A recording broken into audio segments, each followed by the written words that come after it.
Hello बच्चों, good morning all of you. आप सभी को मेरा नमस्ते। तो आप सभी कैसे हो? मस्त होंगे, ज़बरदस्त होंगे, तंदुरुस्त होंगे। तो मेरे प्यारे बच्चों, जैसे कि अप्लाइड मैकेनिक्स का कंप्लीट सीरीज चल रहा है और इस सीरीज में हम लोग चैप्टर थर्ड में आ चुके हैं और चैप्टर थर्ड में फ्रिक्शन के बारे में स्टडी कर रहे हैं। और ये जो अप्लाइड मैकेनिक्स है, ये पॉलिटेक्निक के उन बच्चों के लिए है जो बच्चे फर्स्ट ईयर में स्टडी कर रहे हैं। तो ये बहुत ही एक कॉन्सेप्चुअल सब्जेक्ट है और कॉन्सेप्चुअल सब्जेक्ट के साथ साथ एक कॉन्सेप्चुअल टॉपिक है और इस टॉपिक से क्वेश्चंस उतना टफ पूछा नहीं जाता। अगर आपको कॉन्सेप्ट क्लियर है तो आपसे इजीली 100% चुटकी बजाते हुए सारा क्वेश्चन सॉल्व हो जाएगा। तो ये जो फ्रैक्शन वाला चैप्टर है, इसमें जो प्रीवियस लेक्चर था उसमें कुछ बेसिक डेफिनेशन देखे थे, कुछ बेसिक टर्मिनोलॉजी देखे थे, जैसे कि फ्रैक्शन क्या होता है, फ्रैक्शन के बारे में डिफाइन करो, उसका क्या लाभ है, क्या हानि है, यानी कि फ्रैक्शन का क्या बेनिफिट्स है, उसका एडवांटेजेस क्या है, नुकसान क्या है, डिसएडवांटेजेस क्या है, लिमिटेशन क्या है, उसके बारे में अच्छे से हम लोग डिस्कशन कर चुके हैं और जो कि एग्जाम में पूछा जाता है। ठीक है, define fraction and right its advantages and disadvantages करके कुछ ऐसे टाइप से क्वेश्चन पूछा जाता है। ठीक है, यानी कि आपको फ्रैक्शन क्या है, उसके साथ साथ उसका क्या फायदा है, क्या नुकसान है, उसके बारे में आपको जानकारी होना जरूरी है। उसके बाद हम लोग कुछ इंपॉर्टेंट और डेफिनेशन देखे थे, जैसे टाइप्स ऑफ फ्रैक्शन के बारे में, 3 टाइप्स के बारे में देखे थे, static fraction, limiting fraction and kinetic fraction और डायनेमिक फ्रैक्शन। फिर काइनेटिक फ्रैक्शन और डायनेमिक फ्रैक्शन का 2 सब टॉपिक था। एक था स्लाइडिंग फ्रैक्शन क्या होता है, रोलिंग फ्रैक्शन क्या होता है, उसके बारे में भी हम लोग काफी चर्चा किए थे। तो उस चर्चा को आगे बढ़ाते हुए अपन देखे थे कि कोएफिशिएंट ऑफ फ्रैक्शन क्या होता है, घर्षण गुणांक का परिभाषित करो, उसका फॉर्मूला ड्राइव हुआ था एक। फ्रैक्शन एंगल क्या होता है, एंगल ऑफ फ्रैक्शन, ठीक है, घर्षण कोण या फिर कोण ऑफ फ्रैक्शन क्या होता है, ठीक। एंड एक टॉपिक और देखे थे, एंगल ऑफ रिपोज, ठीक, ये भी बहुत इंपॉर्टेंट है। ये सारा टॉपिक हम लोग प्रीवियस क्लास लेक्चर में डिस्कशन कर चुके हैं।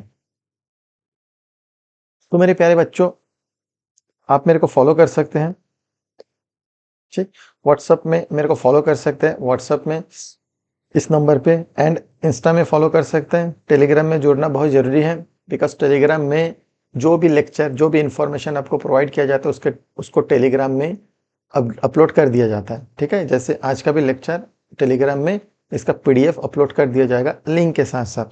एंड आप मेरे को फेसबुक में भी फॉलो कर सकते हैं, ठीक। तो आप अगर लेक्चर में पहली बार आए हैं या जो भी स्टूडेंट, जो भी मेरे प्यारे बच्चे इस चैनल को सब्सक्राइब नहीं किए हैं, तो प्लीज़ पहले इस चैनल को सब्सक्राइब कर लेंगे, ठीक। आप सब्सक्राइब करेंगे, आपका साथ मेरे को मिलेगा, तो मैं अच्छे से अच्छे कंटेंट्स आपको प्रोवाइड करूंगा जितना मेरे से हो सके। अभी ये चैनल का स्टार्टिंग है, पॉलिटेक्निक में जितना भी सब्जेक्ट है, जितना भी इंपॉर्टेंट सब्जेक्ट है, सारे सब्जेक्ट का लेक्चर मैं धीरे धीरे लेके आऊंगा। ठीक है, आप मेरे ऊपर डिपेंडेंट हो जाइए, आपको बाकी किसी के ऊपर डिपेंडेंट होने की जरूरत नहीं है। मैं एक एक चीज, यूनिवर्सिटी एग्जाम में कैसे पैटर्न पूछा जाता है, ठीक है, नोट्स को कैसे लिखा जाता है, सारा चीज आप लोगों के सामने प्रोवाइड किया कर रहा हूँ। एंड जो भी मेरे बच्चे इस लेक्चर को देख रहे हैं, पहले तो इस वीडियो को लाइक जरूर कर लीजिएगा, ठीक है। आप लाइक करते हैं तो मेरे को मोटिवेशन मिलता है, जिससे कि आप लोगों के लिए और अच्छे से अच्छे चीज को आपके सामने प्रस्तुत कर सके, ठीक। एंड अपने फ्रेंड को शेयर भी कर दीजिएगा, ठीक। तो चलिए बच्चे, अगर लाइक करना हो गए हैं एंड शेयर करना हो गए हैं और जो चैनल को सब्सक्राइब नहीं किया सब्सक्राइब भी कर लियो, तो इस लेक्चर को आगे बढ़ाते हैं। चलिए तो शुरू करते हैं फ्रैक्शन।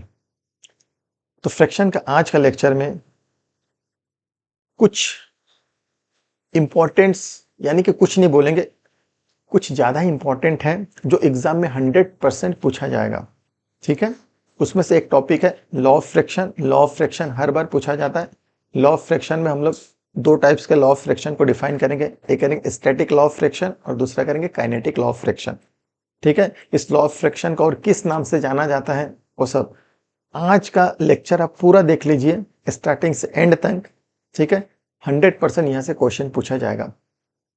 उसके बाद उससे भी ऊपर का एक इंपॉर्टेंट चीज आपको बताया जाएगा, आपके सामने लेके आया हूं, कुछ केसेस लेके आया हूं, उस केसेस का कुछ सब केसेस लेके आया हूं।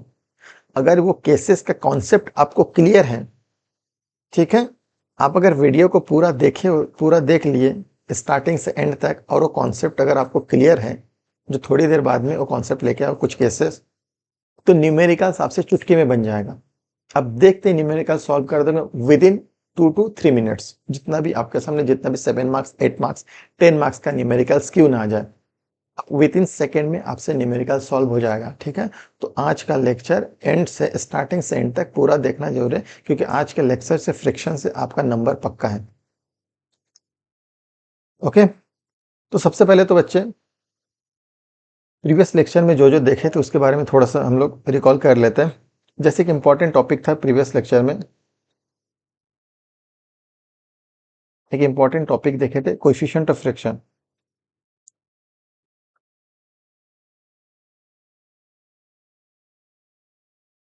कोएफिशिएंट ऑफ फ्रिक्शन देखे थे, और इसका जो फॉर्मूला था बहुत ही ज्यादा इंपॉर्टेंट फॉर्मूला था, कोएफिशिएंट ऑफ फ्रिक्शन, और इसको डिनोट किया था म्यू से। ओके, तो अपन फॉर्मूला देखे थे coefficient of friction, coefficient of friction is equal to frictional force upon normal reaction, frictional force upon normal reaction. And सबसे इंपॉर्टेंट है कोएफिशिएंट ऑफ फ्रिक्शन, ये यूनिट लेस होता है। क्या होता है? यूनिट लेस, इसका कोई यूनिट नहीं होता है कोएफिशिएंट ऑफ फ्रिक्शन का। ठीक है, जहां एफ आर क्या है, जहां वेर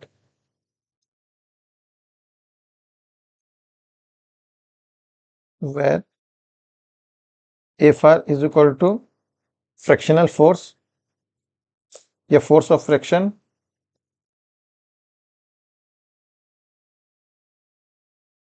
फ्रिक्शनल फोर्स या force of friction, and N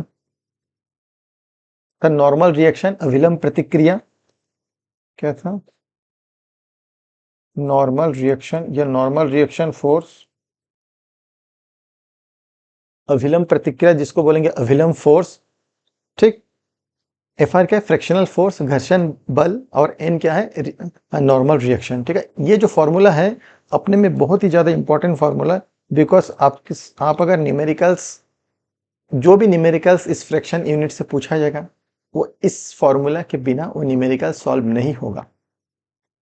ठीक है, ये तो बहुत ज्यादा इंपॉर्टेंट फॉर्मूला है। एंड नेक्स्ट टॉपिक हम लोग देखे थे एंगल ऑफ फ्रैक्शन, जो बहुत इंपॉर्टेंट है, एंगल ऑफ फ्रैक्शन भी। क्या देखे थे? एंगल ऑफ फ्रैक्शन या fraction angle.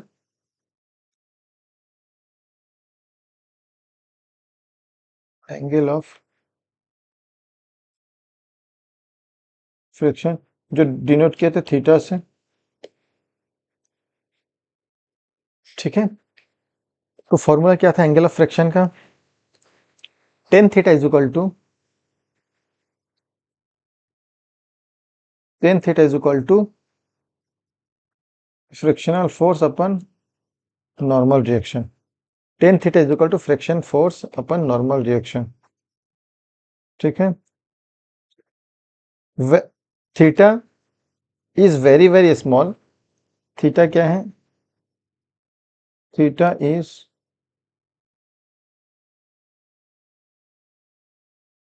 Very very small, so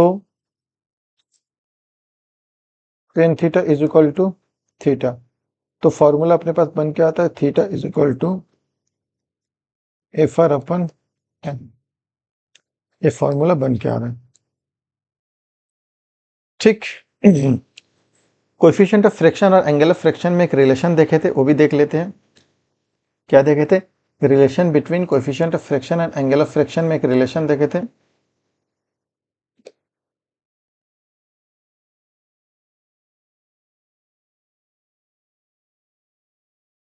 relation between mu and theta. Mu and theta में एक रिलेशन देखे थे, ठीक। क्या था म्यू, क्या था पहले देख लेते हैं।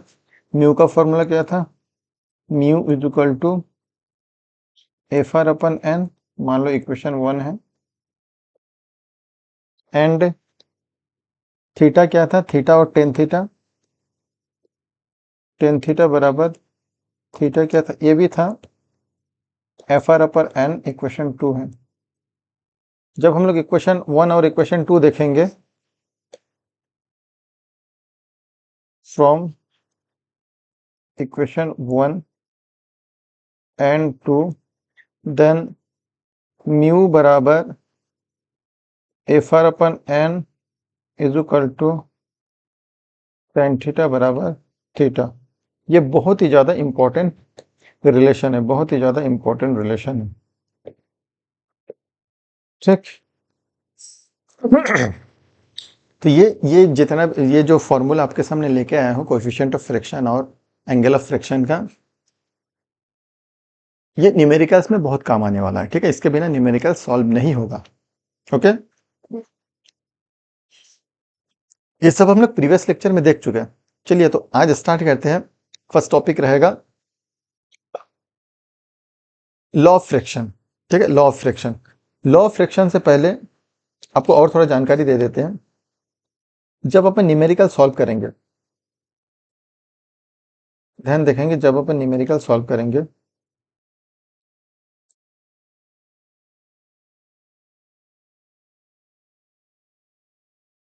ठीक है, जब अपन न्यूमेरिकल सॉल्व करें उसमें क्या क्या टर्मिनोलॉजी रिक्वायरमेंट रहेगा, ठीक है, कौन कौन सा बेसिक इंपॉर्टेंट रहेगा वो हम लोग जान लेते हैं, ठीक। ठीक, देखिए, जैसे सपोज मान लीजिए मेरे पास एक ऑब्जेक्ट है, सपोज मान लीजिए मेरे पास एक ऑब्जेक्ट है, ठीक है, एक सरफेस है, इस सरफेस के ऊपर एक बॉडी है, इस सरफेस के ऊपर एक बॉडी है,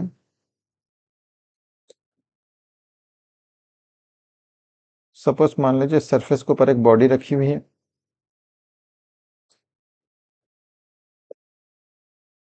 ठीक। सपोज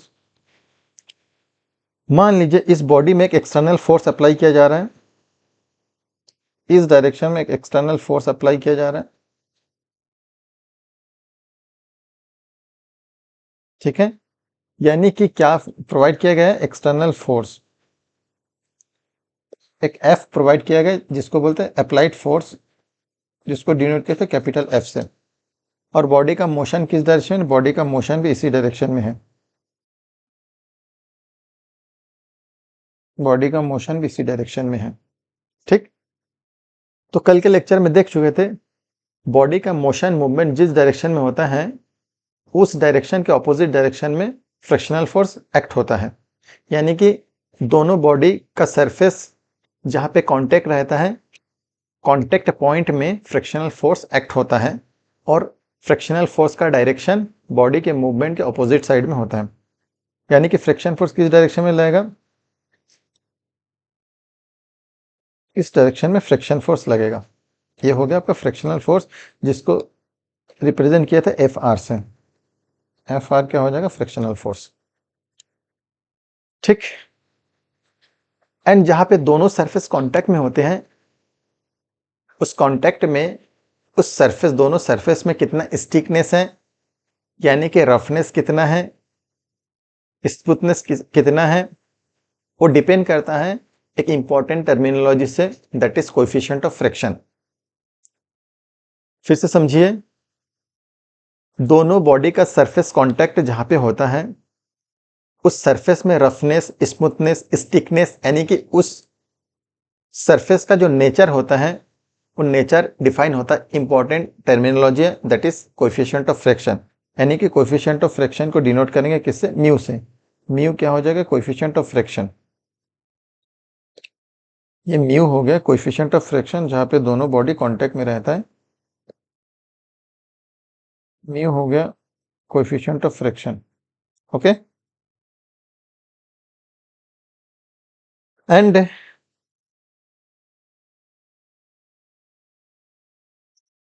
कल हम लोग और एक चीज देख चुके थे, किसी सरफेस के ऊपर अगर कोई बॉडी रखा हुआ है और उस बॉडी में मूवमेंट कर रहा है और सरफेस फिक्स है, तो वो सरफेस उस बॉडी के ऊपर एक नॉर्मल रिएक्शन फोर्स लगाएगा, और नॉर्मल रिएक्शन फोर्स हमेशा सरफेस और बॉडी के परपेंडिकुलर में रहेगा।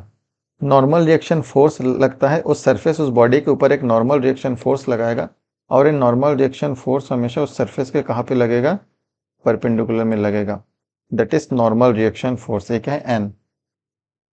एन क्या है? Normal reaction. एंड इस बॉडी का कुछ वेट भी होगा, ठीक है, बॉडी का कुछ वेट भी होगा, और वेट हमेशा डाउनवर्ड डायरेक्शन में एक्ट होता है, यानी कि वेट कहाँ पे एक्ट होगा? वेट डाउनवर्ड डायरेक्शन में नीचे एक्ट होगा। ये हो गया बॉडी का वेट, ठीक है, बॉडी का वेट। वेट को डिनोट करते हैं वेट डब्ल्यू से, और डब्ल्यू इज इक्वल टू होता है mass into g, mass into acceleration due to gravity, ठीक है। ये क्या हो जाएगा? वेट हो जाएगा, ठीक है। तो ये जितना भी टर्मिनोलॉजी इस डायग्राम में दिखाया गया है, जब हम लोग न्यूमेरिकल सॉल्व करेंगे, इसके बिना न्यूमेरिकल सॉल्व नहीं होगा, ठीक। एक बार मैं सारा चीज लिखा देता हूं। वेर एन क्या है? नॉर्मल रिएक्शन, एक फोर्स होता है, इसका यूनिट न्यूटन हो जाएगा। एफ क्या होता है? Applied force, external force, applied force और एक्सटर्नल फोर्स, इसका भी यूनिट क्या हो जाएगा? न्यूटन हो जाएगा, एफ। और उस डायरेक्शन में बॉडी का मोशन है, तो ऑपोजिट डायरेक्शन में फ्रिक्शनल फोर्स लगेगा, तो F R is equal to frictional force, या फोर्स ऑफ फ्रिक्शन, या only friction, okay.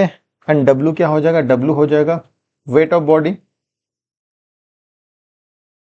Wait of body, ठीक है, जो जिसका यूनिट रहेगा ये भी न्यूटन में रहेगा, फ्रिक्शन फोर्स भी न्यूटन में रहेगा। एंड लास्ट है म्यू। म्यू क्या है? कोएफिशिएंट ऑफ फ्रिक्शन, और जो कि यूनिट लेस होगा। कोएफिशिएंट ऑफ फ्रिक्शन जो कि क्या होगा? यूनिट लेस होगा। ओके बच्चों, ये चीज समझ में आ गया आप लोगों को? आई होप कि अच्छे से समझ में आ गया होगा, ठीक। तो ये जितना भी टर्मिनोलॉजी आपके सामने लिखा हो, ये सारा चीज, ये पूरा टर्मिनोलॉजी क्या होगा? न्यूमेरिकल्स के लिए बहुत इंपॉर्टेंट है, ठीक है। अच्छा, तो उसी का डायग्राम ये भी है, ठीक है, उसका डायग्राम ये है। तो इसमें और कुछ चीज मेंशन कर देता हूँ ताकि आपसे बन जाए। जैसे कोएफिशिएंट ऑफ फ्रिक्शन क्या होता है? Coefficient of friction F R upon N, coefficient of friction क्या हो जाएगा? एफ आर अपन एन, ओके। तो वही चीज है, ये नॉर्मल रिएक्शन है। नॉर्मल रिएक्शन ऑपोजिट डायरेक्शन में लगा है। ये जो सरफेस है, ये सरफेस इस बॉडी के ऊपर ऑपोजिट डायरेक्शन में एक नॉर्मल रिएक्शन फोर्स लगा है। इधर अप्लाइड फोर्स लग रहा है, अप्लाइड फोर्स एक्सटर्नल फोर्स। मान लो डायरेक्शन ऑफ मोशन बॉडी का इस डायरेक्शन में, बॉडी का डायरेक्शन ऑफ मोशन इस डायरेक्शन में, तो ऑपोजिट डायरेक्शन में क्या लगेगा? एक फ्रिक्शनल फोर्स लगेगा या फ्रिक्शन लगेगा, ठीक है। ये हो गया कोएफिशिएंट ऑफ फ्रिक्शन। दोनों सरफेस जहाँ पे कांटेक्ट होता है उसका जो नेचर होता है वो पूरा डिपेंड करता है कोएफिशिएंट ऑफ फ्रिक्शन में, ठीक है। कोएफिशिएंट ऑफ फ्रिक्शन अगर ज़्यादा होता है तो रफनेस ज़्यादा है, यानी कि कोएफिशिएंट ऑफ फ्रिक्शन जितना ज़्यादा होगा फ्रिक्शनल फोर्स भी उतना ज़्यादा होगा। तो इसलिए कोएफिशिएंट ऑफ फ्रिक्शन जितना ज़्यादा होगा, आपका फ्रिक्शनल फोर्स भी उतना ज़्यादा होगा, एंड रफनेस भी उतना ज़्यादा होगा, ठीक है, उतना ज़्यादा रफनेस भी होगा, ठीक। और नीचे जो दिया है बॉडी का वेट है, ठीक है, वेट हमेशा डाउनवर्ड डायरेक्शन में एक्ट होता है। Weight is equal to mass into gravity, acceleration due to gravity, okay. अच्छा, जब जब बॉडी इंक्लाइंड होता है, जब बॉडी इंक्लाइंड होता है तो ये टर्मिनोलॉजी काम में आता है। जब बॉडी इंक्लाइंड होता है तो ये एक टर्मिनोलॉजी इंपॉर्टेंट है जो आपके काम में लगता है, that is angle of repose या इंक्लिनेशन एंगल, इंक्लिनेशन एंगल, ठीक है। चलिए इसको थोड़ा सा डिटेल में जानते हैं अपन। देखिए, सपोज मान लीजिए, ये सरफेस है, सपोज मान लीजिए सरफेस है और सरफेस कुछ इंक्लिनेशन एंगल, कितना इंक्लाइन बना है, मान लो अल्फा एंगल में ये लग रहा है, अल्फा एंगल में लग रहा है, ठीक है। और हॉरिजॉन्टल, ये आपका हॉरिजॉन्टल हो गया,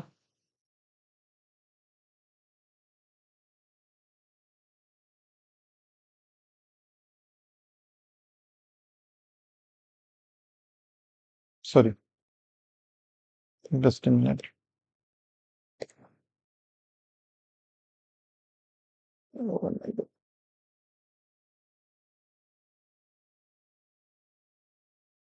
ये हो गया हॉरिजॉन्टल, ठीक है। यानी कि हॉरिजॉन्टल से कितना इंक्लाइंड है जो सरफेस है, हॉरिजॉन्टल से मान लो अल्फा इंक्लाइंड है, और इस हॉरिजॉन्टल सरफेस के ऊपर एक ऑब्जेक्ट रखा हुआ है, ये हॉरिजॉन्टल सरफेस के ऊपर एक ऑब्जेक्ट रखा हुआ है, हॉरिजॉन्टल सरफेस के ऊपर एक ऑब्जेक्ट रखा हुआ है, ये मान लो ऑब्जेक्ट है, ठीक है। ये हॉरिजॉन्टल सरफेस के ऊपर रखा हुआ ऑब्जेक्ट, ध्यान से देखेंगे पूरा सब कुछ समझ में आ जाएगा, ठीक है। सपोज मान लीजिए बॉडी को ऊपर की ओर खींचा जा रहा है, बॉडी को इस डायरेक्शन में ऊपर की ओर खींचा जा रहा है, क्या फोर्स लगा के, एफ फोर्स लगा के, ठीक है। और ऑपोजिट डायरेक्शन में, ऑपोजिट डायरेक्शन में क्या लगेगा, ऑपोजिट डायरेक्शन में फ्रिक्शनल फोर्स लगेगा, ये एफ आर लग गया ऑपोजिट डायरेक्शन में, ठीक है। आपसे इससे दो कुछ पूछा जा रहा है, दो चीज पूछा रहा है।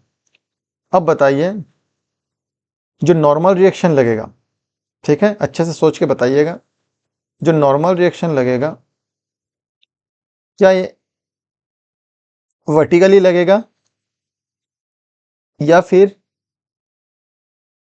जिस सरफेस के ऊपर रखा है उस सरफेस के परपेंडिकुलर लगेगा, ठीक है।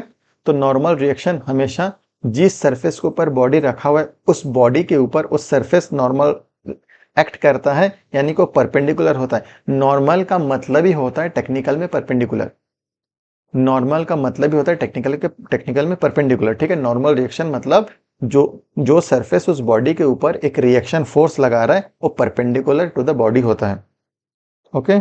यानी कि नॉर्मल रिएक्शन फोर्स लगा देते हैं, ये हो गया आपका नॉर्मल रिएक्शन फोर्स, ये लग गया normal reaction force N force, ठीक है। अब वेट, वेट देखिए, क्या वेट इस डायरेक्शन में लगेगा या वेट इस डायरेक्शन में लगेगा, ठीक है। तो वेट हमेशा डाउनवर्ड डायरेक्शन में लगता है, वेट हमेशा डाउनवर्ड डायरेक्शन में लगता है, यानी कि ये वाला गलत है, ये डाउनवर्ड डायरेक्शन में नहीं है, तो ये सही है। तो वेट कहाँ लगेगा, हमेशा डाउनवर्ड डायरेक्शन में वेट एक्ट होता है, weight always act downward direction, ये वेट हो गया, ये क्या हो गया, वेट हो गया, ठीक है। Weight is equal to, weight is equal to क्या होता है, mass into acceleration due to gravity, द्रव्यमान इंटू त्वरण, ठीक है। भार बराबर होता है द्रव्यमान इंटू त्वरण, ओके, ठीक। तो ये जितना भी टर्मिनोलॉजी लिखा हो, नॉर्मल रिएक्शन, फ्रिक्शनल फोर्स, ये सारा चीज इसमें काम में लगेगा, ठीक है। ये हो गया आपका सरफेस और ये हो गया बॉडी, ठीक। और इसके बीच रहता है, सरफेस और बॉडी के बीच एक कोएफिशिएंट ऑफ फ्रिक्शन, ओके। तो ये सारा चीज काम में लगेगा, ठीक है। वही डायग्राम इधर भी बनाए गए हैं, ठीक। चलिए अब स्टार्ट करते हैं लॉ ऑफ फ्रिक्शन, घर्षण का नियम, ठीक है। लॉ ऑफ फ्रिक्शन जो डिफाइन करता है, डिस्क्राइब करता है बॉडी के मोशन के अपोजिट जो फ्रिक्शनल फोर्स लग रहा है, बॉडी के मोशन के अपोजिट जहां पे दो बॉडी सरफेस, दोनों बॉडी का सरफेस जिस पॉइंट में कांटेक्ट है, ठीक है, बॉडी का दोनों सरफेस कांटेक्ट जहां पर होता है उसमें अपोजिट डायरेक्शन में एक फ्रिक्शनल फोर्स लगता है, उसी फ्रिक्शनल फोर्स को डिस्क्राइब किया जाता है लॉ ऑफ मशीन में, ठीक है। लॉ ऑफ फ्रिक्शन में कांटेक्ट सरफेस के ऑपोजिट में यानी कि बॉडी जिस डायरेक्शन में मोशन होता है उसके ऑपोजिट डायरेक्शन में जो फ्रिक्शनल फोर्स एक्ट हो रहा है, उस फ्रिक्शनल फोर्स को डिस्क्राइब किया जाता है लॉ ऑफ फ्रिक्शन में। ठीक है, लॉ ऑफ फ्रिक्शन का और भी नाम है। लॉ ऑफ फ्रिक्शन का एक नाम होता है Coulomb's law of friction and second नाम होता है एमोंटॉन्स लॉ ऑफ फ्रिक्शन। ठीक है, लॉ ऑफ फ्रिक्शन का दो नाम है। पहले देखिए, law of friction describe oppose motion between surface in contact. Oppose motion, तो अपोज मोशन क्या होता है? फ्रिक्शनल फोर्स होता है कुल मिला के। ठीक है, लॉ ऑफ फ्रिक्शन को और दो नाम से जाना जाता है, कूलम्ब्स लॉ ऑफ फ्रिक्शन और एमोंटन्स लॉ ऑफ फ्रिक्शन, दो नाम से जाना जाता है। ठीक है, और लॉ ऑफ फ्रिक्शन को अपन डिफाइन करते हैं। लॉ ऑफ फ्रिक्शन को डिफाइन करेंगे दो टाइप से लॉ ऑफ फ्रिक्शन को स्टडी करेंगे। एक है लॉ ऑफ स्टैटिक फ्रिक्शन, ठीक है, सेकंड है लॉ ऑफ काइनेटिक या फिर dynamic friction. Law of static friction स्थैतिक घर्षण का नियम, ठीक, और लॉ ऑफ डायनेमिक फ्रिक्शन गतिज घर्षण का नियम। ये दो कैटेगरीज में हम लोग लॉ ऑफ फ्रिक्शन को डिफाइन करेंगे। ठीक है, तो जो लॉ ऑफ स्टैटिक फ्रिक्शन है, लॉ ऑफ डायनेमिक फ्रिक्शन है, एग्जाम में दोनों पूछा जाता है। ठीक है, कभी पूछा जाता है ओनली लॉ ऑफ फ्रिक्शन को डिफाइन करो या लॉ ऑफ फ्रिक्शन को लिखो। कभी पूछा जाता है कूलम लॉ ऑफ फ्रिक्शन को बताओ। कभी पूछा जाएगा आपका एमोंटन्स लॉ ऑफ फ्रिक्शन को पूछो। कभी पूछा जाएगा define kinetic law of friction. कभी पूछा जाएगा define static law of friction. कभी पूछा जाएगा डिफाइन स्टैटिक और काइनेटिक लॉ ऑफ फ्रिक्शन। तो ऐसे करके क्वेश्चन पूछा जाता है, हम लोग आगे लेके आए क्वेश्चन। ओके, तो जो लॉ ऑफ स्टैटिक फ्रिक्शन है, लॉ ऑफ डायनेमिक फ्रिक्शन है, इसमें हम लोग 6 पॉइंट के बारे में डिस्कशन करेंगे। कितना पॉइंट के बारे में डिस्कशन करेंगे? 6 पॉइंट के बारे में डिस्कशन करेंगे, चाहे लॉ ऑफ स्टैटिक फ्रिक्शन हो चाहे लॉ ऑफ डायनेमिक फ्रिक्शन हो। ठीक है, तो 6 पॉइंट में से एक ही ऐसा पॉइंट है जो डिफरेंस है। बाकी जो 5 पॉइंट इसमें डिस्कशन किया जाएगा, पांचों point law of static friction हो चाहे लॉ ऑफ काइनेटिक फ्रिक्शन हो, ये पांचों पॉइंट सिमिलर होगा, सेम होगा। ठीक है, एक ही ऐसा पॉइंट है जो दोनों में डिफरेंस बताएगा, बाकी जो पांचों पॉइंट है वो सिमिलरिटी बताएगा। ठीक, चलिए स्टार्ट करते हैं। पहला लॉ ऑफ स्टैटिक फ्रिक्शन। ठीक है, पहला क्या पढ़ेंगे? Law of static friction study करेंगे। पहला लॉ ऑफ स्टैटिक फ्रिक्शन के बारे में, स्थैतिक घर्षण के नियम के बारे में स्टडी करेंगे। ठीक है, following are the law of static friction. स्थैतिक घर्षण के नियम निम्नलिखित हैं। ठीक, निम्नलिखित नियम है। उसमें से पहला नियम क्या है? जो पहला नियम है, देखिए, पहला नियम होता है the magnitude of friction force always acts in direction opposite to the that in which it tends to body move. पहला पॉइंट क्या बोल रहा है? लॉ ऑफ स्टैटिक फ्रिक्शन में जो आपका फ्रैक्शनल फोर्स का मैग्नीट्यूड है या फिर जो फ्रिक्शनल फोर्स है, जो फ्रिक्शनल फोर्स का मैग्नीट्यूड है या फिर फ्रिक्शनल फोर्स है, वो हमेशा जिस डायरेक्शन में बॉडी का मूवमेंट होता है, हमेशा जिस डायरेक्शन में बॉडी का मूवमेंट होता है या टेंस टू मूव, या जिस डायरेक्शन में बॉडी मोशन करना चाहता है या जिस डायरेक्शन में बॉडी मोशन करते हैं, उसके ऑपोजिट डायरेक्शन में हमेशा फ्रिक्शनल फोर्स का मैग्नीट्यूड एक्ट होता है। ठीक है, और सेकेंड पॉइंट क्या बता रहे हैं? सेकेंड पॉइंट बता रहे हैं ये जो, ठीक है, सेकेंड पॉइंट बता रहा है ये जो फ्रैक्शनल फोर्स का मैग्नीट्यूड है या फिर जो भी फ्रैक्शनल फोर्स है, वो हमेशा सरफेस के टेंजेंशियल लगता है, यानी कि सरफेस के पैरेलल लगेगा। जहां पे दोनों सरफेस कांटेक्ट में होगा उसके पैरेलल लगे, यानी कि उसके टेंजेंशियल लगेगा। ठीक है, चलिए इसको समझते हैं। सपोज मान लीजिए हम लोग के पास एक ऑब्जेक्ट है। सपोज मान लीजिए हम लोग के पास एक ऑब्जेक्ट है, ठीक है, और इस ऑब्जेक्ट के ऊपर एक बॉडी रखा हुआ है। इस ऑब्जेक्ट के ऊपर एक बॉडी रखा हुआ है, ठीक है, और इस डायरेक्शन में फ्रैक्शनल, इस डायरेक्शन में हम लोग अप्लाइड फोर्स अप्लाई किए हैं। कौन सा फोर्स? एफ फोर्स अप्लाइड किए हैं, एक्सटर्नल फोर्स। यानी कि बॉडी का मोशन किस डायरेक्शन में होगा? बॉडी का मोशन इस डायरेक्शन में है,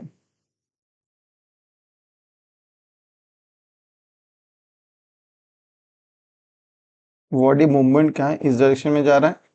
ठीक है, तो पहला पॉइंट बता रहा है कि दो बॉडी अगर कांटेक्ट में है तो उसमें जो फ्रैक्शनल फोर्स एक्ट होता है, यानी कि फ्रैक्शनल फोर्स का मैग्नीट्यूड बॉडी जिस डायरेक्शन में मोशन करता है या मोशन करने की कोशिश करता है, टेंड्स टू मोशन, उसके ऑपोजिट डायरेक्शन में हमेशा फ्रिक्शनल फोर्स लगता है। कहाँ लगता है? उसके ऑपोजिट डायरेक्शन में, यानी कि ऑपोजिट डायरेक्शन में क्या लगेगा? एक फ्रिक्शनल फोर्स लग जाएगा।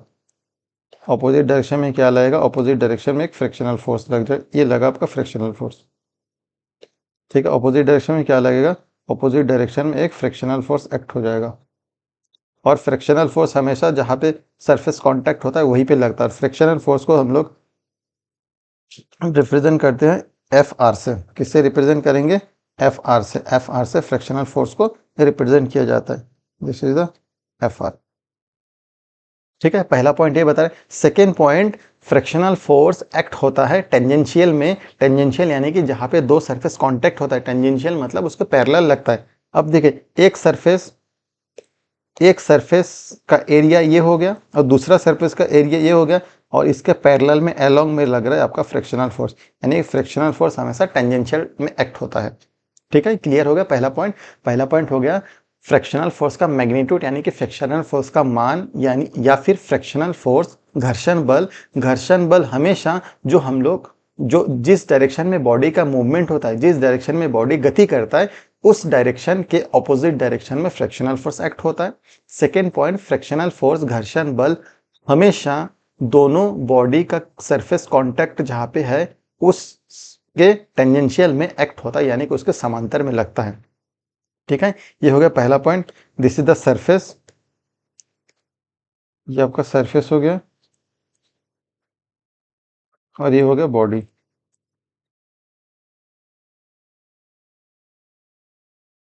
ये हो गया बॉडी और ये हो गया सरफेस, ठीक है। क्लियर है? अब देखते हैं अपन थर्ड पॉइंट, ठीक है। First point second point complete. Third point में देखिए क्या लिखा है। Third point, the magnitude of friction force is directly proportional to the normal reaction force between the surface. क्या बोल रहा है सेकंड पॉइंट में? जो फ्रिक्शनल फोर्स होता है या फ्रिक्शनल फोर्स का मैग्नीट्यूड होता है, जो फ्रिक्शनल फोर्स का मैग्नीट्यूड होता है, यानी कि फ्रिक्शनल फोर्स किससे डिनोट करते हैं? फ्रिक्शनल फोर्स डिनोट करते हैं एफ आर से। जो फ्रिक्शनल फोर्स का मैग्नीट्यूड होता है, जो फ्रिक्शनल फोर्स का मैग्नीट्यूड होता है एफ आर, ये डायरेक्टली प्रोपोर्शनल टू होता है नॉर्मल रिएक्शन के। किससे डायरेक्टली प्रोपोर्शनल होता है? नॉर्मल रिएक्शन के समानुपाती होता है। नॉर्मल रिएक्शन के समानुपाती होता है, ठीक है। घर्षण बल का परिमाण सतह के बीच सामान्य प्रतिक्रिया बल के सीधे अनुपातिक होते हैं।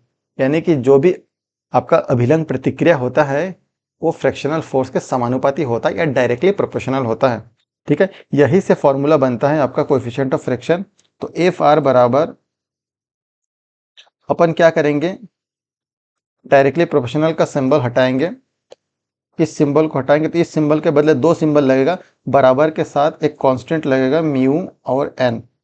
बराबर, जब सिंबल को हटाएंगे तो बराबर के साथ एक कांस्टेंट लगेगा म्यू और इधर रहेगा एन, ठीक है। म्यू और एन, यही से म्यू क्या है? Coefficient of friction. तो यही से फॉर्मूला अराइज है, coefficient of friction is equal to F R upon N. यही से फॉर्मूला अराइज हुआ है,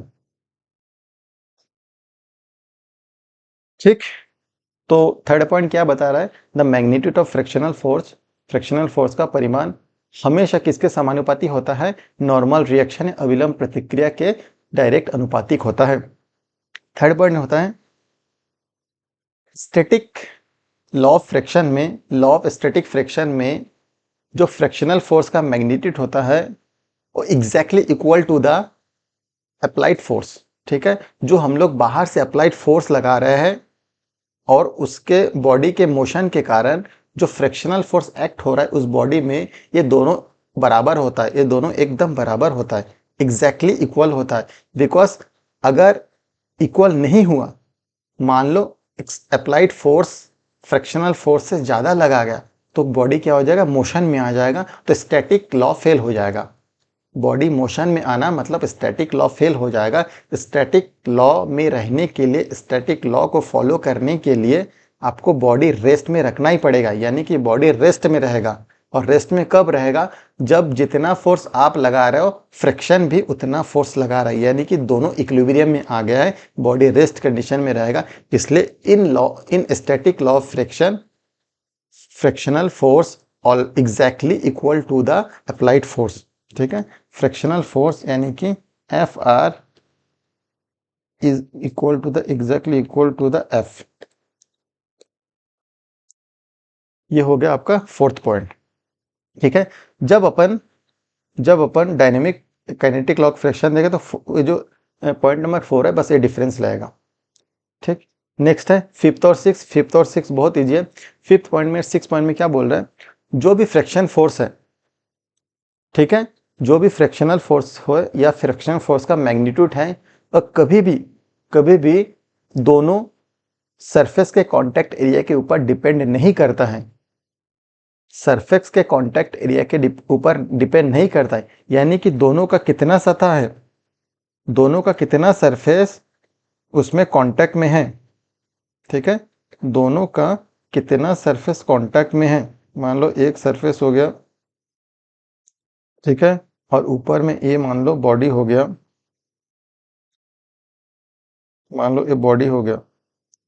ठीक है, तो ये दोनों के बीच कितना सरफेस ऑक्यूपाई हो रहा है, इतना सरफेस ऑक्यूपाई हो रहा है। ठीक है, ये दोनों के बीच कितना सरफेस ऑक्यूपाई हो रहा है, इतना सरफेस। ये जो आपको दिख रहा है, ये जो सरफेस दिख रहा है, ठीक है, दोनों के बीच में आपको कितना सरफेस दिख रहा है, दोनों के बीच में ये जो सरफेस दिख रहा है, कितना सरफेस एरिया दिख रहा है, ये जो रेड कलर से बनाया ये सरफेस एरिया हो गया। ठीक है, ये सरफेस एरिया हो गया। तो फिफ्थ पॉइंट बोल रहा है कि ये सरफेस एरिया के ऊपर फ्रिक्शन फोर्स डिपेंड नहीं करता है। ठीक है, अगर एरिया बढ़ा दो या एरिया कम कर दो, ठीक है, एरिया बढ़ा दो अगर एरिया कम कर दो तो फ्रिक्शनल फोर्स में कोई भी वैल्यू में चेंज नहीं आएगा, क्योंकि वो डिपेंडेंट नहीं है, इंडिपेंडेंट है एरिया से।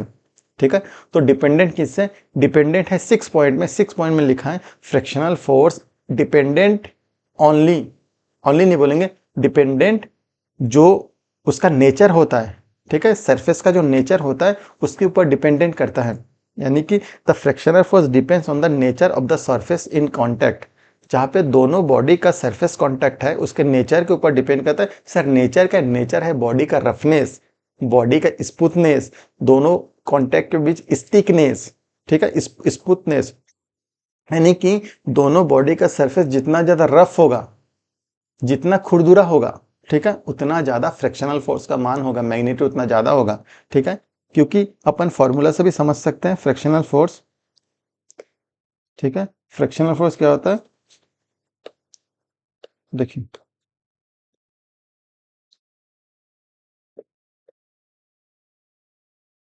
फ्रिक्शनल फोर्स क्या था, म्यू इंटू एन। ठीक है, यही से आया था, mu is equal to F R into N. ये हो गया आपका फ्रिक्शनल फोर्स। देखिए फ्रिक्शनल फोर्स में कहीं पे भी एरिया नहीं आया है, क्या एरिया कहीं पे आया है, तो अपन बोलेंगे एरिया कहीं पे भी नहीं आया है। ठीक है, एरिया के ऊपर डिपेंड नहीं करता है, किसके ऊपर डिपेंड कर, उसके नेचर में, नेचर में। तो नेचर क्या है sir, nature is that coefficient of friction.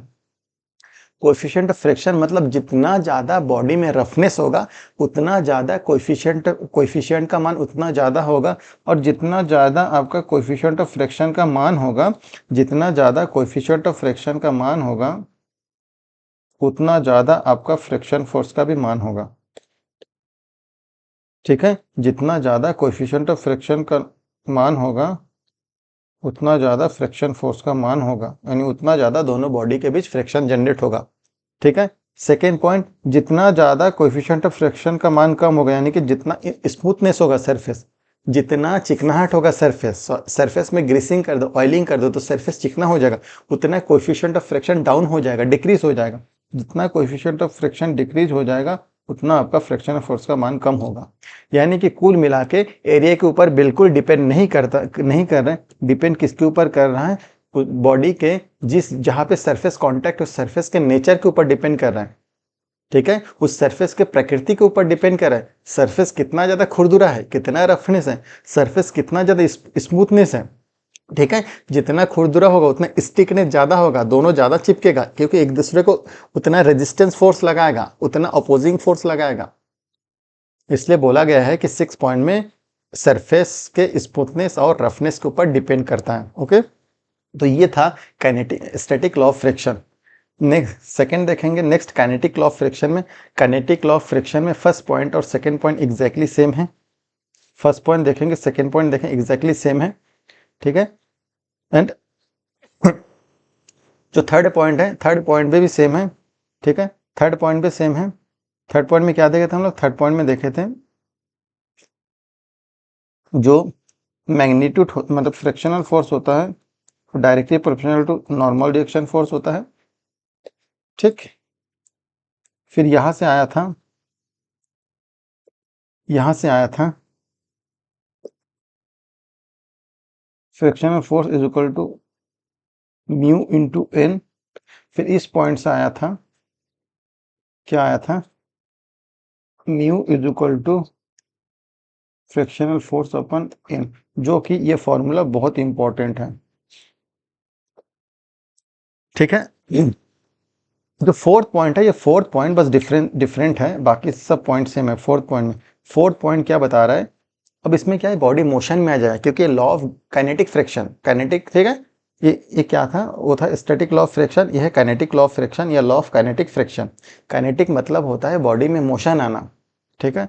और बॉडी में मोशन कब आएगा? जब फ्रिक्शन फोर्स का मान आप जो बाहर से अप्लाइड फोर्स लगा रहे उससे कम हो जाएगा।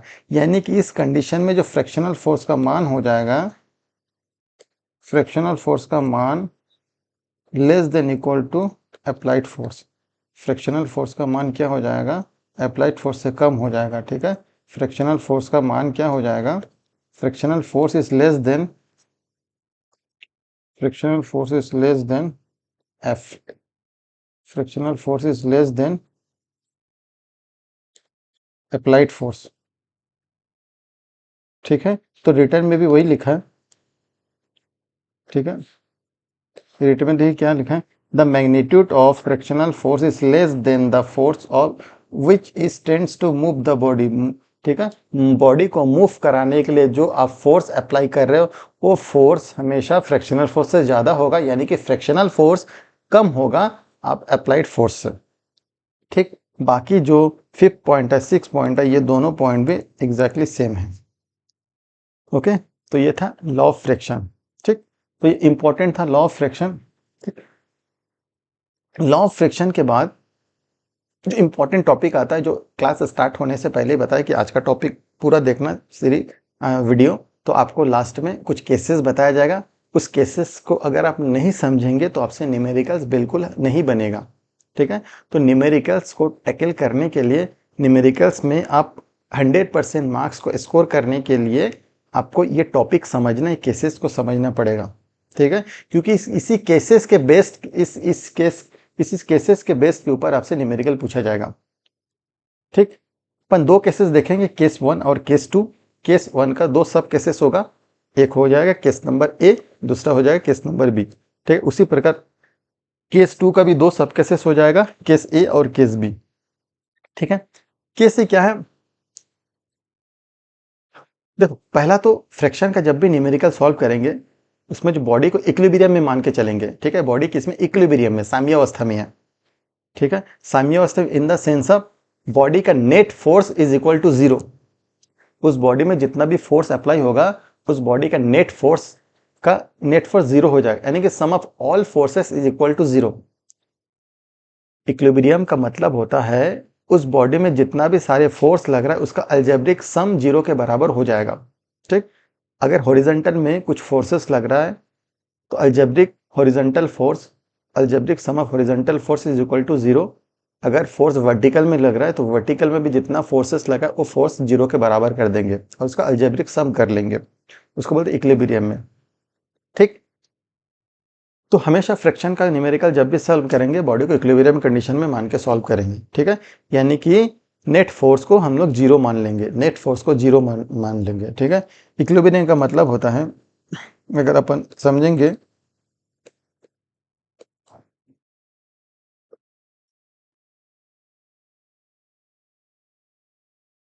इक्विलिब्रियम का मतलब होता है, एक बार करेंगे, sum of all horizontal force is equal to zero, एक बार कहते हैं sum of all vertical force is equal to zero, sum of moment is equal to 0।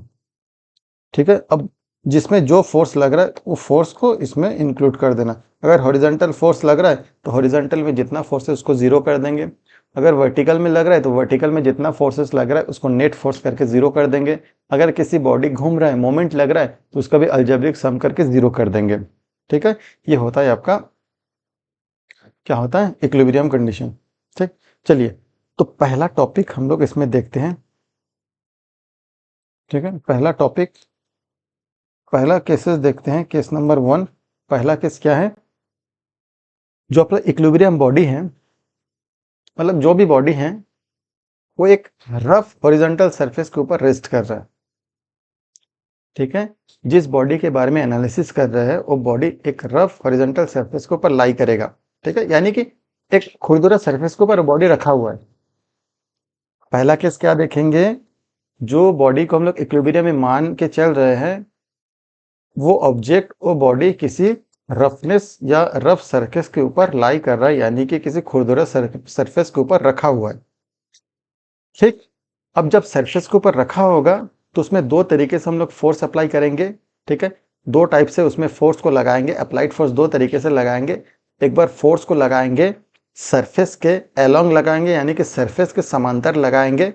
और सेकंड जो केस देखेंगे उसमें फोर्स लगेंगे बॉडी को, बॉडी में मूवमेंट लाने के लिए, बॉडी को खींचने के लिए सेकंड में हम लोग फोर्स अप्लाई करेंगे। सेकंड केस में उस सरफेस से थोड़ा इंक्लाइन में फोर्स को अप्लाई करेंगे। ठीक है, उस सरफेस से इंक्लाइन में फोर्स को अप्लाई करेंगे। ठीक, तो देखिए पहला पहला पॉइंट क्या है पहला point, equilibrium body on a rough horizontal plane. ठीक है, क्या रहेगा, ये जो इक्विलिब्रियम बॉडी है एक रफ हॉरिजॉन्टल प्लेन में है, subjected to a force acting along the horizontal plane.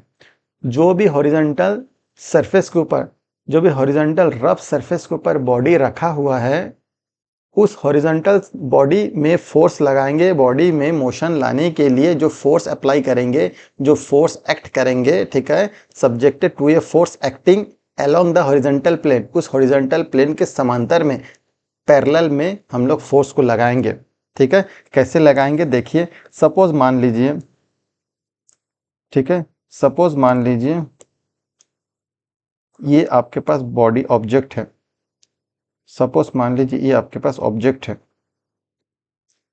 ठीक है, और इसके ऊपर सपोज मान लीजिए ये दूसरा एक ऑब्जेक्ट रखा हुआ है। ओके, ये रफ सरफेस है। पहला जो सरफेस है ये क्या है, रफ सरफेस है। ये क्या है, रफ सरफेस। ठीक है, रफ सरफेस, या फिर इसको हॉरिजॉन्टल सरफेस बोलेंगे। ठीक है, दिख रहा है हॉरिजॉन्टल सरफेस, क्या है, सरफेस। ठीक है, और ये क्या है, बॉडी है, ये है बॉडी। ओके, तो पहला केस क्या बोल रहा है, जो सरफेस है, जो भी हॉरिजॉन्टल रफ सरफेस है, ये जो हॉरिजॉन्टल रफ सरफेस है, हॉरिजॉन्टल रफ सरफेस के पैरेलल में हम लोग अप्लाइड फोर्स, ठीक है, बॉडी में मोशन लाने के लिए जो फोर्स एक्ट करेंगे, बॉडी में मोशन लाने के लिए जो जो फोर्स एक्ट करेंगे, ठीक है, वो फोर्स हमेशा उस सरफेस के पैरेलल लगेगा। वो फोर्स हमेशा उस सरफेस के पैरेलल में एक्ट होगा। ये लगा दिया हम लोग फोर्स। ठीक है, subjected to applied force acting along the horizontal surface. ठीक है, अलोंग द हॉरिजॉन्टल सरफेस, तो ये हो गया आपका अप्लाइड फोर्स। क्या हो गया, अप्लाइड फोर्स। इससे डिनोट करेंगे एफ से, अप्लाइड फोर्स हो गया। ठीक, तो इस डायरेक्शन में मान लो बॉडी का मोशन है, बॉडी का मोशन मान लो इस डायरेक्शन में है। ठीक है, तो ऑपोजिट डायरेक्शन में क्या लगेगा, ऑपोजिट डायरेक्शन में, ऑपोजिट डायरेक्शन में क्या एक्ट होगा, ऑपोजिट डायरेक्शन में आपका फ्रैक्शनल फोर्स एक्ट हो जाएगा, यानी कि ऑपोजिट डायरेक्शन में इधर क्या फ्रैक्शनल फोर्स एक्ट हो गया। कौन सा फोर्स है, fractional force.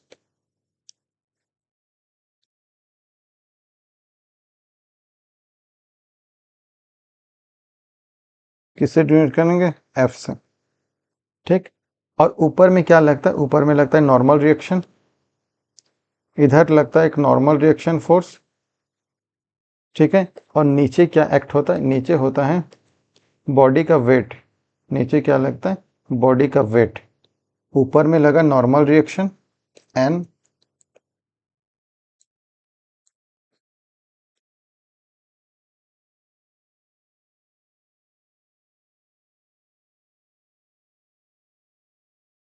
Normal reaction N, और नीचे weight of body, weight of body यानी कि W बराबर mg। ठीक है, और इस पॉइंट में लगता है जब दोनों सरफेस कांटेक्ट में, तो इसमें लगता है कोएफिशिएंट ऑफ फ्रिक्शन यानी कि म्यू। ठीक है, कोएफिशिएंट ऑफ फ्रिक्शन यानी कि म्यू लगता है। ठीक है, ये डायग्राम को मैं तो पूरा डिटेल में लिखा दिया हूँ। ठीक, जब न्यूमेरिकल पूछा जाएगा ओनली उसमें जिस भी नाम से रिप्रेजेंट किया है उससे मेंशन रहेगा, जैसे एफ हो गया, एन हो गया, एफ आर हो गया। ठीक है, ये क्या है? F R. इसको किससे डिनोट करेंगे? एफ आर से। ओके, ठीक। अब क्या करेंगे? अपन मान रहे हैं कि ये बॉडी किस में? इक्विलिब्रियम में है। ठीक है, ये बॉडी किस में है? इक्विलिब्रियम कंडीशन में है। ठीक है, जब इक्विलिब्रियम कंडीशन में होगा तो इसमें दो चीज इसमें अराइज होगा, इक्विलिब्रियम कंडीशन में होगा। ठीक है, जब इक्विलिब्रियम कंडीशन में होगा, ठीक है, देखिए अपन क्या बोले, एक सरफेस है। ठीक है, एक सरफेस है, इस सरफेस के ऊपर एक ऑब्जेक्ट है, इस सरफेस के ऊपर दूसरा ऑब्जेक्ट है। ठीक,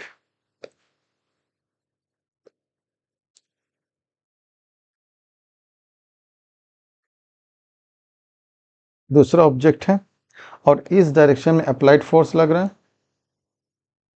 एफ लग रहा है। ठीक है, और ऑपोजिट डायरेक्शन में देखो फोर्स है, कहीं भी लगा सकता बट लगता है एक्चुअल में कांटेक्ट में। ओके, और ऊपर में क्या लग रहा है?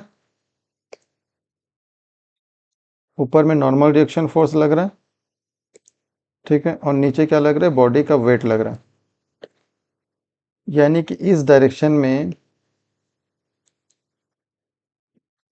इस डायरेक्शन में आपका अप्लाइड फोर्स लगा है, इस डायरेक्शन में फ्रैक्शनल फोर्स लगा है, अपवर्ड डायरेक्शन में नॉर्मल रिएक्शन, और डाउनवर्ड डायरेक्शन में वेट लगा है, बॉडी का वेट जो mg से डिनोट करते हैं।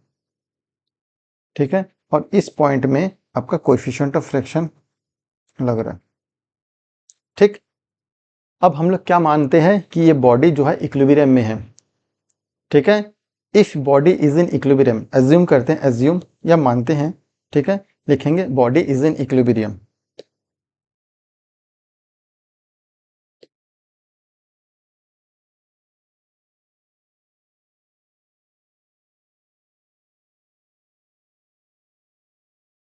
क्या मान के चल रहे हैं?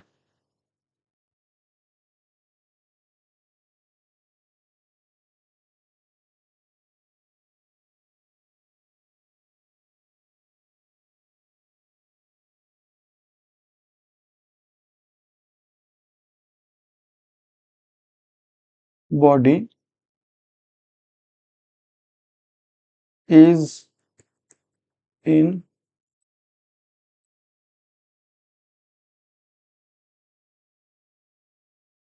इक्विलिब्रियम। ठीक है, जब बॉडी इक्विलिब्रियम में होता है, जब बॉडी इक्विलिब्रियम में होता है तो इसमें दो केस अराइज होता है।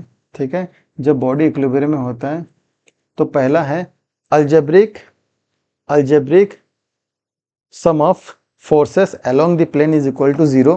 ठीक है, यानी कि हम लोग क्या लिखेंगे? Along the forces is equal to zero. ठीक है, सम ऑफ फोर्सेस होता है, यानी कि हम लोग लिखेंगे अलजेब्रिक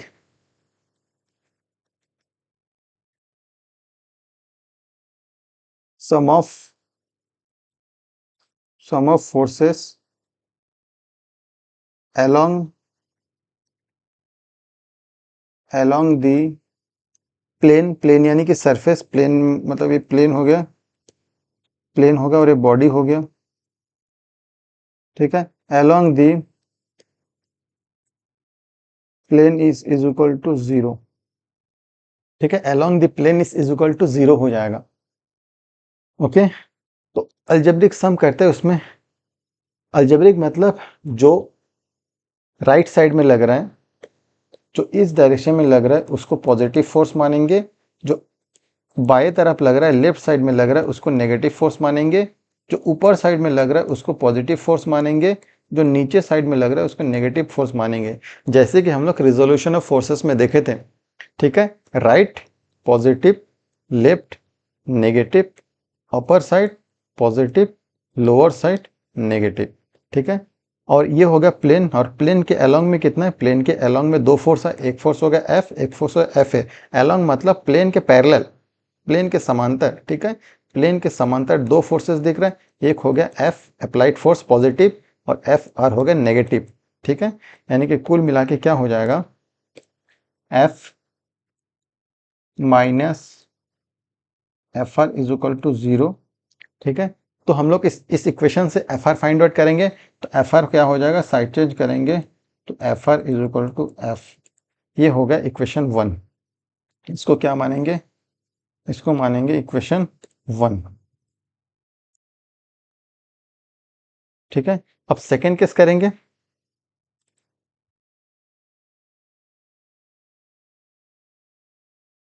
सेकेंड में क्या लिखेंगे, algebraic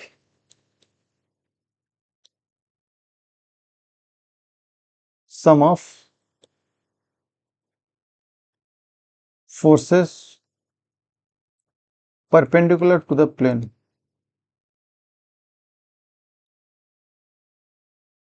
perpendicular to the plane is equal to 0, ठीक। इसमें एक, अब perpendicular to plane, perpendicular to plane क्या हो जाए, ये अगर प्लेन हो गया, ये प्लेन है, ठीक है, तो ये क्या हो जाएगा आपका परपेंडिकुलर प्लेन, यानी कि एन पॉजिटिव रहेगा और डब्ल्यू नेगेटिव रहेगा, ठीक है। एम पॉजिटिव में रहेगा और डब्ल्यू नेगेटिव में रहेगा, यानी कि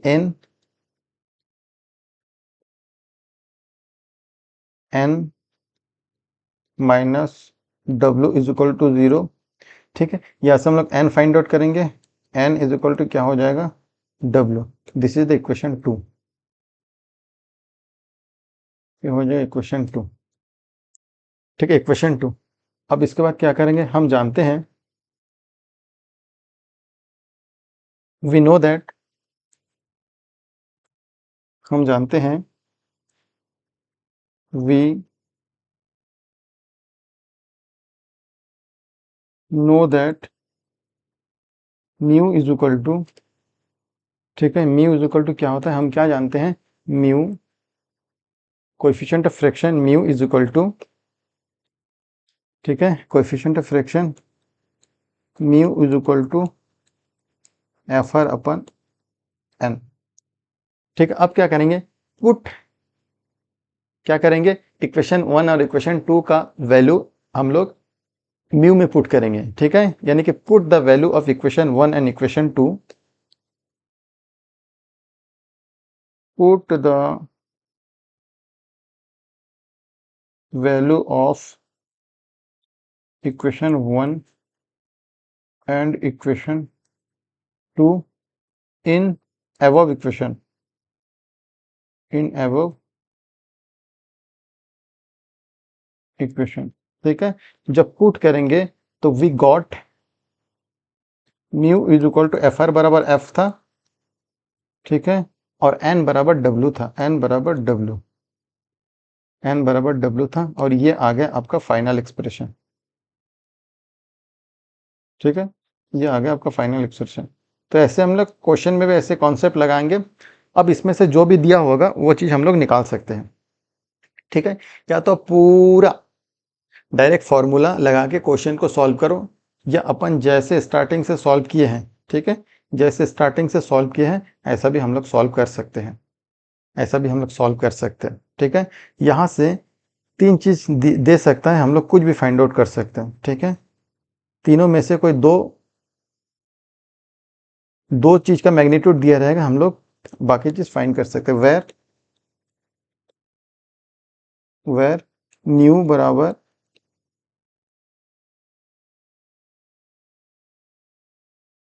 कोएफिशिएंट ऑफ फ्रिक्शन। ठीक है, पहले भी हम लोग देख चुके हैं। F बराबर applied force,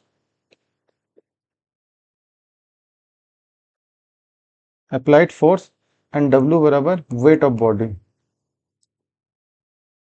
wait of body.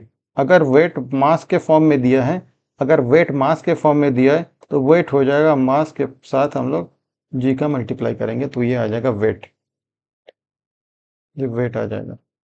ठीक है, ये अपना 3 स्टार वाला है। ओके, तो ये था पहला केस, ये था पहला केस। ठीक है, अब सेकेंड केस में क्या दिया? सेकेंड केस में दिया है जो भी इक्विलिब्रियम ऑफ ए बॉडी है, ठीक है, जो भी बॉडी इक्विलिब्रियम में है वो तो हॉरिजॉन्टल सरफेस के ऊपर रखा हुआ है, जो भी बॉडी इक्विलिब्रियम में है वो हॉरिजॉन्टल सरफेस के ऊपर लगा हुआ है, बट बॉडी को मोशन में लाने के लिए, बॉडी को गति में लाने के लिए उसमें जो फोर्स लगाएंगे वो फोर्स हॉरिजॉन्टल के साथ कुछ एंगल में लगेगा। ठीक है, हॉरिजॉन्टल के साथ कुछ एंगल में लगेगा। ठीक है, some angle with the horizontal, horizontal के साथ कुछ एंगल में लगेगा, इसलिए लिखा हुआ है subjected to a force acting some angle with the horizontal, some angle with the horizontal. ठीक है, जो इक्विलिब्रियम में बॉडी है,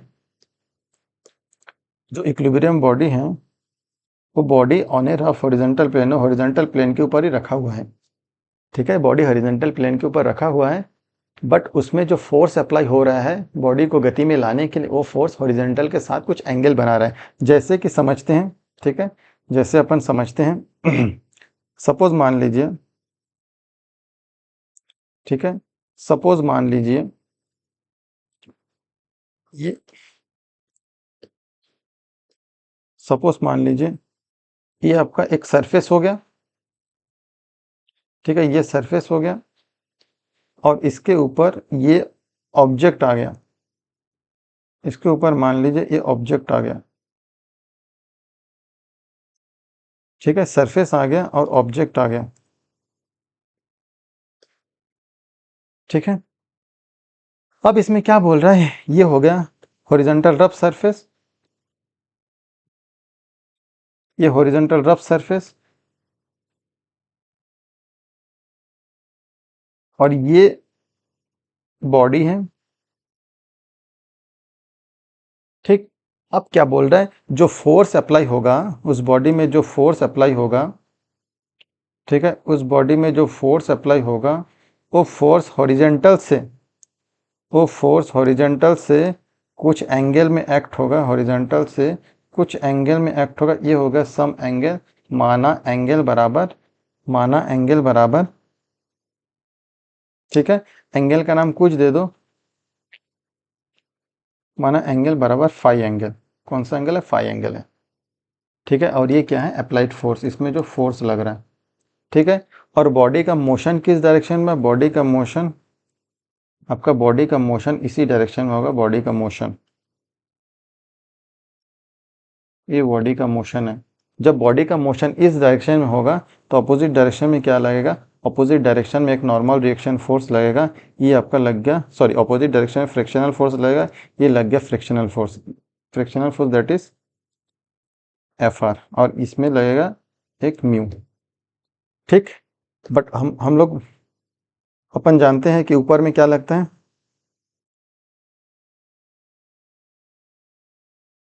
ऊपर में लगेगा नॉर्मल रिएक्शन फोर्स और डाउनवर्ड डायरेक्शन में लगेगा बॉडी का वेट। ठीक है, ये हो गया नॉर्मल रिएक्शन और ये हो गया weight of the body, that is mg, that is mg।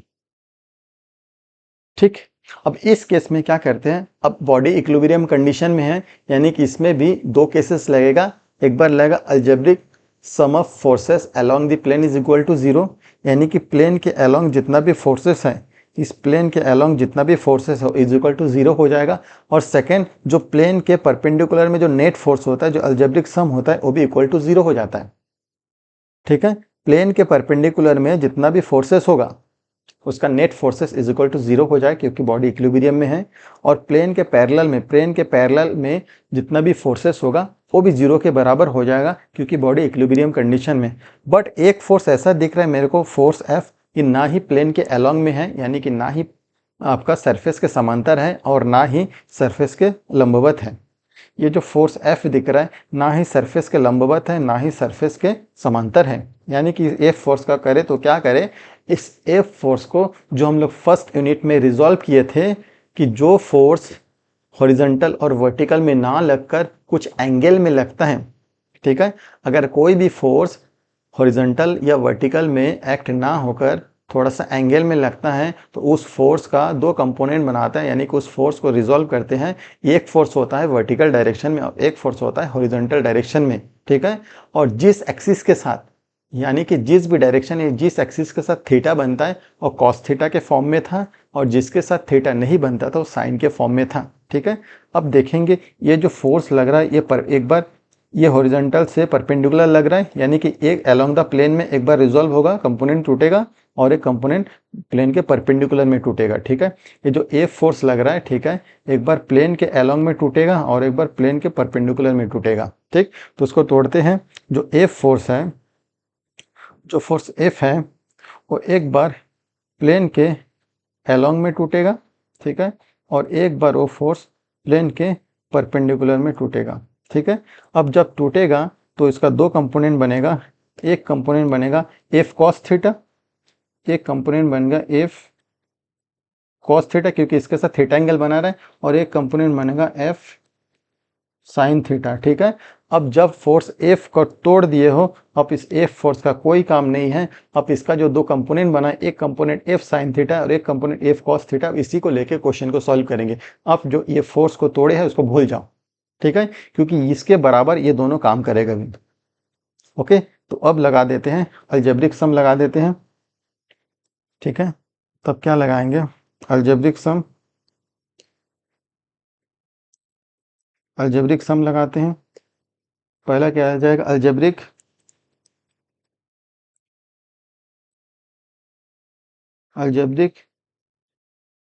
Some of forces along the plane is equal to 0, along the plane is equal to 0, ठीक है। तो प्लेन के अलोंग में जितना सारे फोर्सेस है उसको नेट फोर्स 0 के बराबर करते हैं। तो कितना फोर्सेस है, देखो, एक फोर्स है, ठीक है, एक फोर्स हो गया F cos थीटा, ठीक है, और सेकेंड फोर्स होगा FR, यानी कि F cos थीटा पॉजिटिव में हो जाएगा बिकॉज इस डायरेक्शन में लग रहा है, और FR नेगेटिव डायरेक्शन नेगेटिव हो जाएगा क्योंकि वो लेफ्ट साइड में लग रहा है, यानी कि F cos theta minus FR is equal to 0। क्या हो जाएगा, F cos theta minus FR is equal to 0, और यहाँ से FR फाइंड आउट करेंगे, यानी कि साइन चेंज करेंगे तो FR पॉजिटिव में रहेगा और उधर F cos थीटा जाके पॉजिटिव में हो जाएगा, ठीक है। ये क्या हो जाएगा, इक्वेशन 1, इक्वेशन 1, ठीक है। सिमिलरली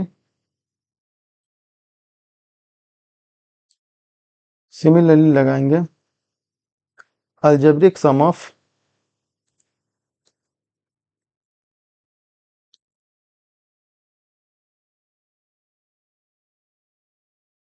algebraic sum of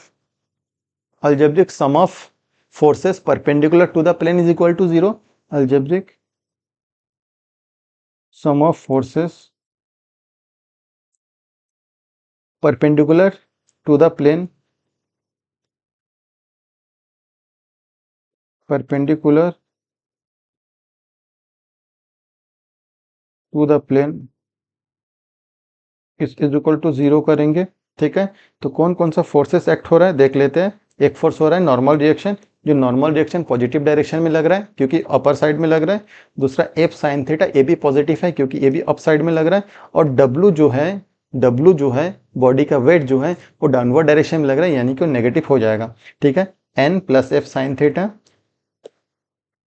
क्या लगेगा, N plus F sine theta minus W बराबर 0।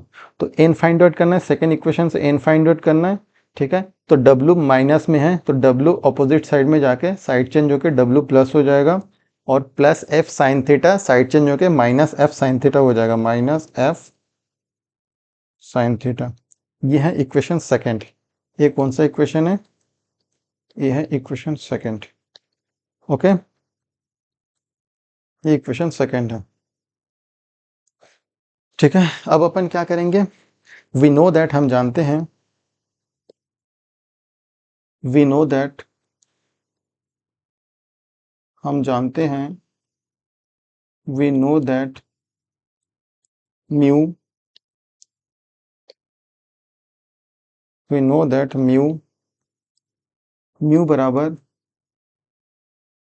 Fractional force upon normal reaction, ठीक है। तो इक्वेशन 1 से और इक्वेशन 2 से एफ आर और एन का मान पुट करते हैं, ठीक है।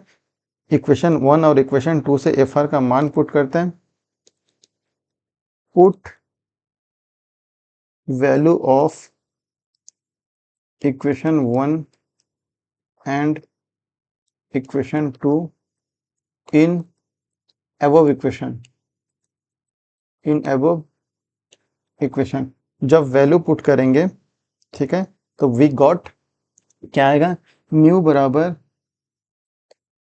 बराबर एफ आर का मान पुट करते हैं, क्या था? F cos theta, F cos theta अपन एन क्या है? एन बराबर W minus F sine theta, W minus F sine theta, ठीक है। ये अपन के पास आ गया फाइनल एक्सप्रेशन, और ये एक्सप्रेशन बहुत इंपॉर्टेंट होता है, ठीक है। हो सकता है एग्जाम में डायरेक्ट एक्सप्रेशन देके पूछ दे, ड्राइव दिस एक्सप्रेशन, ठीक है। ये फॉर्मूला देके पूछ दे कि ड्राइव दिस एक्सप्रेशन, ठीक है। तो ये बहुत इंपॉर्टेंट है और ये न्यूमेरिकल में काम में आ गया कॉन्सेप्ट। म्यू बराबर एफ कॉस थीटा अपन W minus F sine theta, okay. तो बहुत इंपॉर्टेंट था, ठीक। तो बाकी नेक्स्ट क्लास में देखते हैं, ठीक है। आज के लिए इतना ही रखते हैं, ठीक।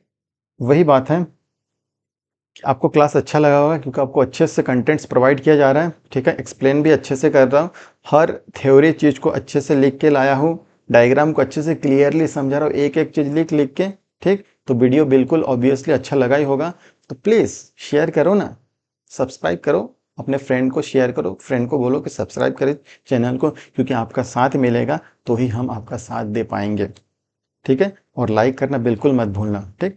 Thank you very much.